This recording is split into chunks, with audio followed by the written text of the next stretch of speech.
चाबी दीजिए, कोई कहीं नहीं जाएगा। मुझे मैंने कहा ना, जब बात मेरी ऋषि और मेरी सुमन की हो ना, तो मैं किसी की नहीं सुनूंगा। कहा ना चाबी। अखिल चाबी दो। अखिल, तीर्थ भैया। ड्राइवर डिक्की खोलो। ये दोनों क्या एक दूसरे को इशारा कर रहे हैं? क्या हुआ मैडम, आपने फिर से खोली डिक्की? बस चेक करी थी, सही से बंद हुई है ना, जब वैसे है जैसे छोड़ के गई थी। क्योंकि क्या है कि कभी कभार दूसरों पे आप इतना भरोसा कर लेते हैं कि वो खुद पर ही भारी पड़ जाता है। जाओ मैं भी। चलो ऋषि। मैडम उन्होंने पैकेट देख लिया और गाड़ी के बाहर फेंक दिया, अब क्या करें? अब क्या? अब होगा प्लान बी।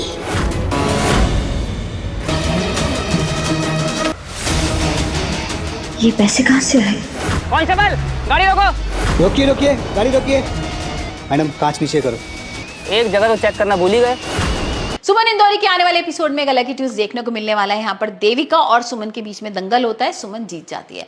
अब भाई हमने देखा था ना कि देविका किस तरह की चालें चल रही है। देविका हाथ में नेल कटर वगैरह भी लेकर आ जाती है, उसको लगता है कि मैं नेल कटर मारूंगी और इसके लगाऊंगी ये हार जाएगी, लेकिन ऐसा नहीं होता है। यहाँ पर तीर्थ इशारा कर देता है सुमन को और बोलता है कि देखो इसके हाथ में ना कुछ लगा हुआ है और तुम्हें मारेगी और तुम भाई हार जाओगी। यहाँ पर सुमन को समझ में आ जाता है, उसका हाथ मोड़ती है, नेल कटर नीचे गिरता है और यहाँ उसको जोर से घूसा देती है, धक्का देती है और भाई वो नीचे गिर जाती है। अब तो देविका उठने को तैयार नहीं है, देविका हार गई है। यहाँ पर कृतिका आ भी रही है उसको बचाने के लिए। भाई कृतिका ने देखा था ना किस तरह की चाल चली थी, यहाँ पर सुमन के पहलवान को पैसे वगैरह दे दिए थे।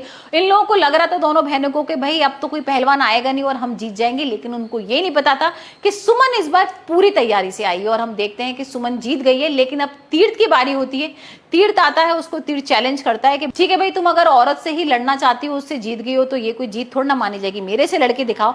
यहाँ पर वो मान जाती है और अब हम देखेंगे तीर्थ और सुमन के बीच में दंगल। पहले तो यहाँ पर तीर्थ उसको धक्का वगैरह दे देगा, लेकिन सुमन भी भाई पूरी कोशिश करती है, तीर्थ को गिरा भी देती। अब तीर्थ यहाँ पर बार बार उससे यही पूछ रहा है कि ऋषि किसका बेटा है। अब यहाँ पर सुमन कुछ बताती तो नहीं है, लेकिन अब गुस्से में आ जाती है और जोर से बोलने लगती है कि आप लोगों को पता है ना कि भाई मैं छोड़ी हुई औरत हूँ इसकी और इसने मुझे 5 साल पहले छोड़ दिया था।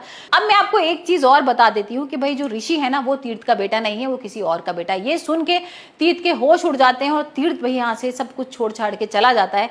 अब भाई तीर्थ कहीं ना कहीं इमोशनल हो रहा है और अब देखते हैं कि तीर्थ क्या करता है। यहाँ पर तीर्थ को तो ये लग रहा था कि ऋषि सच में मेरा बेटा है और बड़ा खुश हो रहा था, लेकिन अब विक्रम की एंट्री होगी और विक्रम की एंट्री के बाद सब कुछ क्लियर हो जाएगा। विक्रम के बारे में आपको बता दूं कि विक्रम ना सीएम का बेटा है, बहुत सारी सिक्योरिटी वगैरह मिली हुई है उसको और सुमन के पास जो रुतबा, जो पैसा, जो स्टेटस है वो सब विक्रम का दिया हुआ है।